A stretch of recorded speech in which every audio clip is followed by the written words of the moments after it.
I, 32F, discovered my husband Ronald, 34M, was cheating on me with my best friend Ariadne, 31F, for the past 2 years. I got my revenge by selling his precious car collection, and now everyone is calling me cruel. I need to give you all some background to understand how we got here.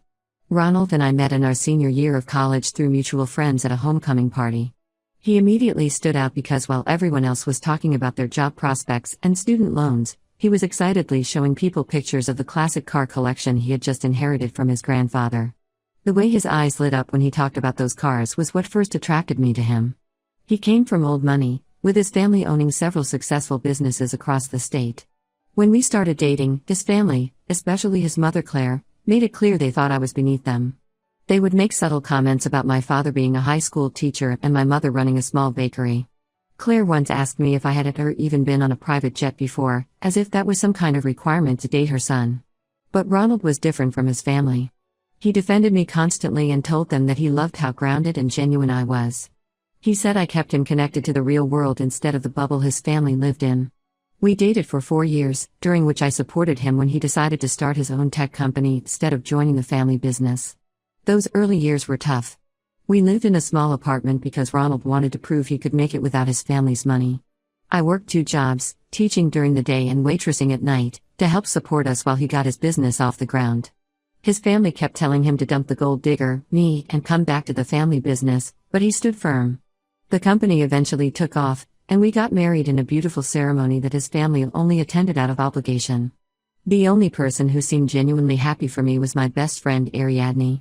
She and I had been inseparable since high school when we were both outcasts, me for being the scholarship kid and her for being the new girl who didn't know anyone. Ariadne was my maid of honor and helped plan every detail of the wedding. She threw me the most amazing bachelorette party and gave the most touching speech at our reception. She had never been lucky in relationships herself, always picking the wrong guys. I used to feel guilty about my happiness with Ronald, especially when she would joke about finding her own Ronald someday. After the wedding, we bought a beautiful house with a massive garage for Ronald's car collection. He had 12 classic cars worth over $2.5 million, everything from a 1967 Shelby GT 500 to a 1970 Plymouth Hemi Cuda. He spent every weekend either working on them or showing them at car events. I never really got into cars myself, but I loved seeing how happy they made him. 3 years ago, Ronald had a health scare, nothing serious in the end, but it made us think about the future. He gave me power of attorney over all his assets, saying he trusted me completely to make decisions if anything happened to him. I remember crying when he did that, thinking about how far we'd come from his family's initial distrust. Things started changing about 2 years ago. Ronald's company was doing better than ever, but he was suddenly working late all the time. He said they were working on a revolutionary new product that required extra hours. I believed him because why wouldn't I? He had always been honest with me. He became weirdly protective of his phone and started taking calls in another room. If I walked in while he was on the phone, he would quickly end the call. He changed his phone password for the first time in our relationship. I told myself I was being paranoid. After all, he was handling sensitive business information. Ariadne was around a lot during this time, always ready to listen to my worries and tell me I was overthinking things.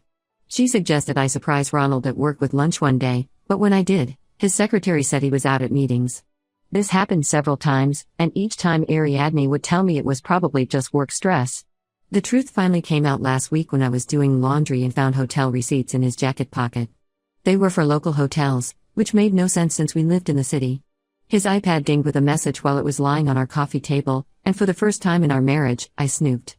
He had forgotten to log out of his messages, and there they were, hundreds of messages between him and Ariadne going back 2 years. They had been meeting at hotels 3 or 4 times a week. The messages were full of their plans for the future and jokes about how oblivious I was. Ariadne called me a trusting fool, and Ronald replied that's why he married me, because I never questioned anything. I felt physically sick reading their messages. They had been sleeping together in our house when I was at my parents' place. They met up before and after our weekly family dinners. The worst part was reading how they would laugh about my total trust in both of them. Instead of confronting them immediately, I decided to hit them where it would hurt most. Ronald's precious cars were his true love. He spent more time with them than with me anyway. I spent a week quietly contacting collectors and specialty car dealers. I had to sell them below market value to move them quickly, but I managed to get about $2 million for all 12 cars. I transferred the money to a new account in my name only, which I had the right to do thanks to the power of attorney he had given me. Then I waited until their next hotel meetup. They were creatures of habit and always met at the same place on Thursdays. I went to the hotel, explained to the manager that I was his wife, and got access to their room. I filmed them together, making sure to get clear shots of their faces. Then I sent the video to his family, his business partners, our friends, and Ariadne's family. When Ronald came home that night, he found empty spaces in his garage and a note that simply said, "I know everything." He went completely insane, calling and texting me hundreds of times. His family is threatening every kind of legal action imaginable, and Ariadne's family won't even speak to her. My own family is divided. My mom and sister say I should have just filed for divorce, while my dad and brothers think Ronald got what he deserved. Some of our friends say I went too nuclear by involving his business partners, but I wanted everyone to know exactly what kind of people they are. Ida for destroying his most prized possession after he destroyed my trust and marriage? Update 1 first, I want to thank everyone for their support on my original post. A lot has happened in the past 2 weeks, and the situation has gotten even more complicated than I imagined. After I sold Ronald's cars, he tried to freeze all our joint accounts, but I had already moved most of our shared money. I left enough to cover our regular bills because I'm not completely heartless, but I made sure he couldn't touch the car money or our main savings. His family is beyond furious. Apparently, several of those cars had been in their family for 3 generations. His grandfather had specifically mentioned in his will that the cars should stay in the family, though legally they belonged to Ronald. Claire, my mother-in-law, showed up at my workplace screaming about family legacy and how I had no right to sell pieces of their family history. My co-workers had to call security to remove her. She kept yelling that I was nothing but a gold digger who finally showed my true colors. The irony of her accusations wasn't lost on me, considering what her precious son had been doing. But the biggest twist in this whole mess came 3 days ago when I received a message from a man named John. He introduced himself as Ariadne's husband. Yes, you read that right. Ariadne has been married for the past 5 years. She had kept it hidden from everyone except her immediate family, claiming she and John had to keep their marriage private because of his job in government security. John found out about the affair through the video I sent to Ariadne's family. Instead of being angry at me for exposing everything, he reached out to help. He works in financial crimes investigation and offered to look into Ronald's company finances. What he found was shocking. Through his investigation, John discovered that Ronald had been systematically embezzling money from his company for the past 2 years. He had set up fake vendor accounts and was transferring company funds to secret accounts. The total amount was close to $3.5 million. Most of this money went towards setting up a luxurious future with Ariadne. He had already bought a beachfront property in another state under a shell company, and there were records of expensive jewelry and car purchases for her. John showed me documents proving all of this, including emails between Ronald and Ariadne planning their new life together. They were going to wait until Ronald's latest project launched, take the company public, cash out his shares, and disappear together. They had even discussed how to make me look incompetent so Ronald could claim I was mentally unstable and get the power of attorney revoked before they left. I forwarded all this evidence to Ronald's business partners and the relevant authorities. The company's board of directors has called for an emergency meeting, and several major investors have already pulled out. The company's stock value dropped by 40% in just 2 days after the news broke. Ariadne finally tried to contact me yesterday. She showed up at my parents' house where I've been staying, crying and claiming that she needed to explain everything. Through her tears, she spun a story about how Ronald had manipulated and pressured her into the affair. She said he threatened to ruin John's career if she didn't comply, and that she was going to tell me everything soon. I didn't believe a word she said, but I let her talk while secretly recording everything on my phone. Her story kept changing. First Ronald forced her, then they fell in love, then she was going to end it but he wouldn't let her. She finally broke down and admitted they had been planning to run away together all along. I sent the recording straight to John's divorce lawyer. Ronald's family tried to negotiate a deal through their lawyers. They offered to forget about the cars and drop any potential lawsuits if I signed a non-disclosure agreement about the embezzlement. They're desperate to keep this quiet because it could affect their other family businesses. I declined their offer. The truth deserves to come out. Claire showed up at my house again, this time much calmer. She actually tried to cry, talking about how this scandal would destroy their family name and begging me to think about Ronald's future. I reminded her of all the times she had called me a gold digger and treated me like dirt. I asked her how it felt knowing her son was the real thief in the family. She left without saying another word. The most surprising support has come from Ronald's younger sister Emma. She reached out to tell me that Ronald had stolen and sold one of their mother's expensive necklaces years ago but blamed it on the housekeeper, who was fired. She said she had always suspected Ronald wasn't the golden boy everyone thought he was. Some of our mutual friends are starting to choose sides. A few have blocked me on social media, saying I went too far by destroying Ronald's company.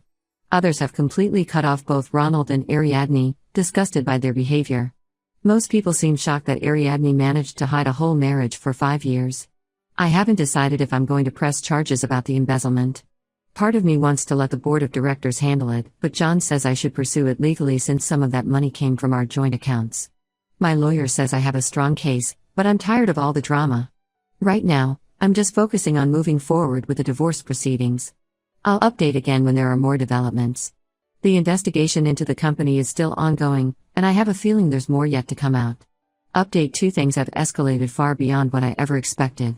The investigation into Ronald's company has revealed a massive web of fraud that makes the affair look like a minor issue in comparison.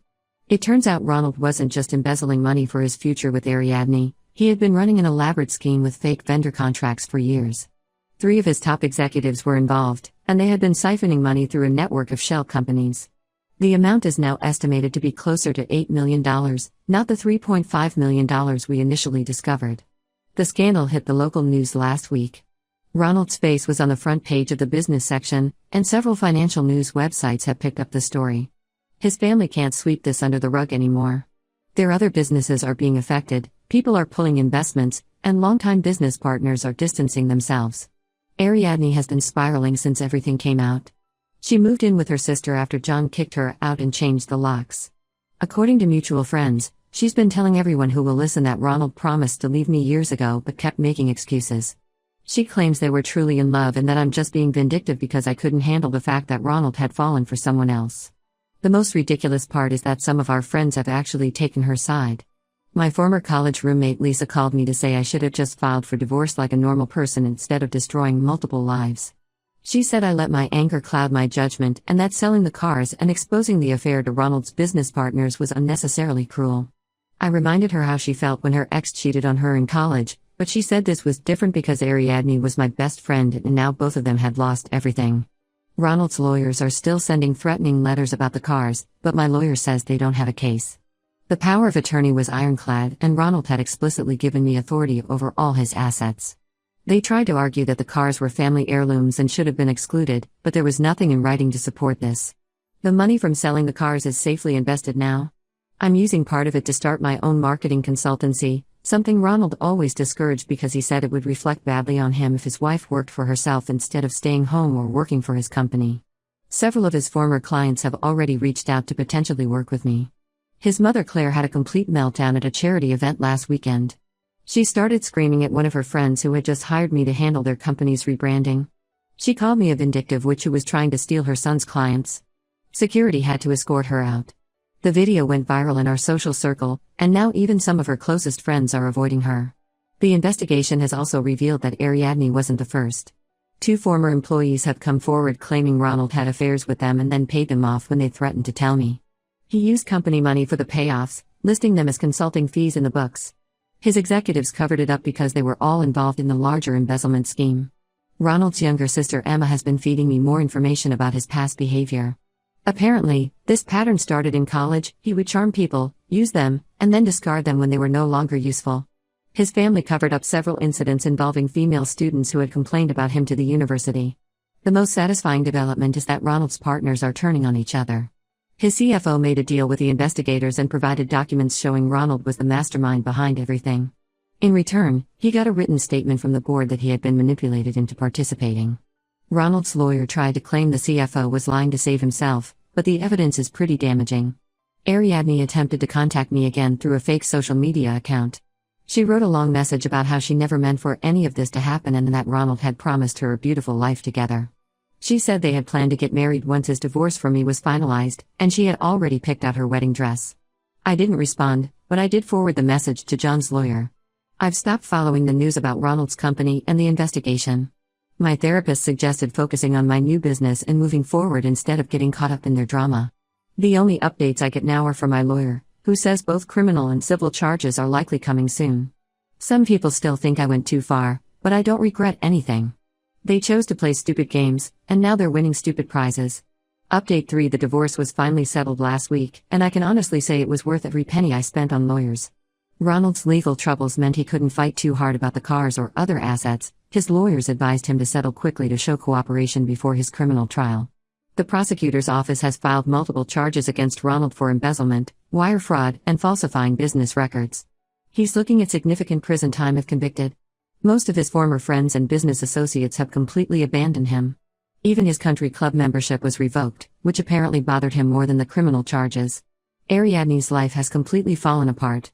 After John finalized their divorce, she tried to reconcile with him by sending him a 30-page letter explaining how Ronald had seduced her and promising she had changed. John responded by having his lawyer send her a cease and desist letter. He's now dating a lawyer he met during the divorce proceedings, and they recently bought a house together. Ariadne lost her job at the marketing firm when the scandal broke. Turns out sleeping with a client's husband and helping him embezzle money isn't great for business. She had to move back to her hometown in Idaho and is now working as a waitress at her cousin's diner.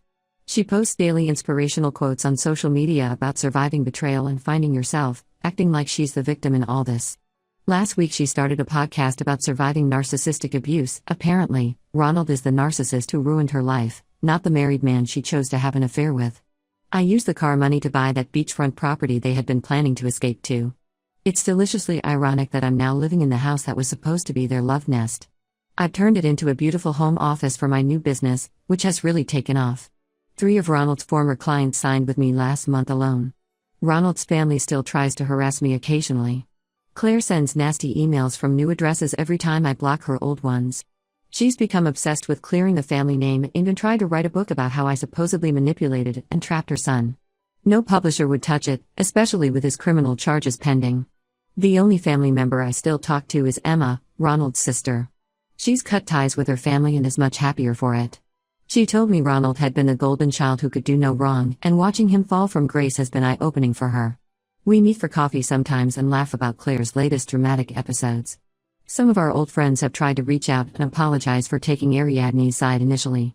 I ignore most of them, but I did respond to Lisa, my former roommate.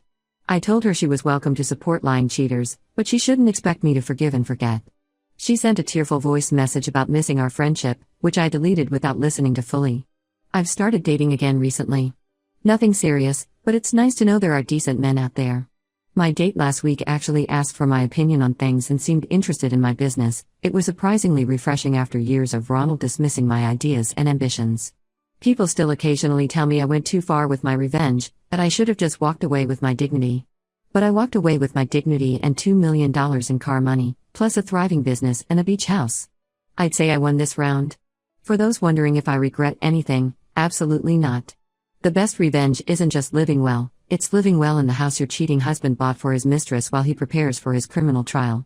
Karma really does come through sometimes.